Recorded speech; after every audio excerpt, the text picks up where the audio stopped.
ម៉ាក់ខ្លះធ្លាប់សួរថាបើសិនជាមិនបានញ៉ាំពងកង្ហានពេលទម្ងន់កូនកើតមកអត់ឆ្លាតហ៎សំណួរនេះឆ្លុះបញ្ចាំងពីបេះដូងរបស់ម្ដាយដែលចង់ផ្ដល់អ្វីដែលល្អបំផុតដល់កូនទោះបីត្រឹមតែជារឿងតិចតួចដូចជាអាហារក្នុងមួយថ្ងៃក៏ដោយតាមវិទ្យាសាស្ត្រពងកង្ហានមានសារជាតិចិញ្ចឹមស្រដៀងគ្នាទៅនឹងពងមាន់និងពងទាខុសគ្នាត្រង់ថាពងកង្ហានមានទំហំធំជាងនិងមានខ្លាញ់ខ្ពស់ជាងតែសារជាតិចិញ្ចឹមដែលជួយអភិវឌ្ឍខួរក្បាលកូនដូចជា DHA choline និងប្រូតេអ៊ីនគុណភាពខ្ពស់គឺមានដូចគ្នាទេក្នុងពងមាន់ពងទាក៏មានគ្រប់ដូចគ្នាដែរចា៎បងប្អូននិយាយឲ្យងាយយល់គឺបើសិនជាម៉ាក់ទម្ងន់បានញ៉ាំពងមាន់ឬពងទាជាប្រចាំក៏ទទួលបានអត្ថប្រយោជន៍ស្រដៀងគ្នាទៅនឹងពងកង្ហានដែរ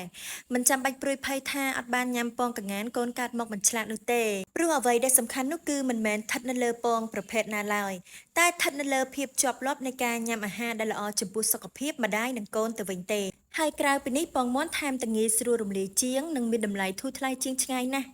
ម៉ាក់អាចញ៉ាំក្នុងមួយថ្ងៃ1ទៅ2គ្រាប់ជារៀងរាល់ថ្ងៃជាមួយនឹងអាហារគ្រប់5ក្រុមក៏សមល្មមនឹងជួយឲ្យកូនក្នុងផ្ទៃទទួលបានសារជាតិចិញ្ចឹមពេញលេញដែរ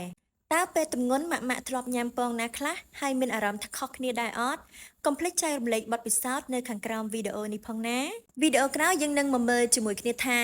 បេះដូងរបស់ម្ដាយគឺជាសារជាតិចិញ្ចឹមដែលល្អបំផុតសម្រាប់កូនចង់ដឹងថាល្អយ៉ាងណាខ្លះកុំភ្លេចតាមដានបន្តទៀតណា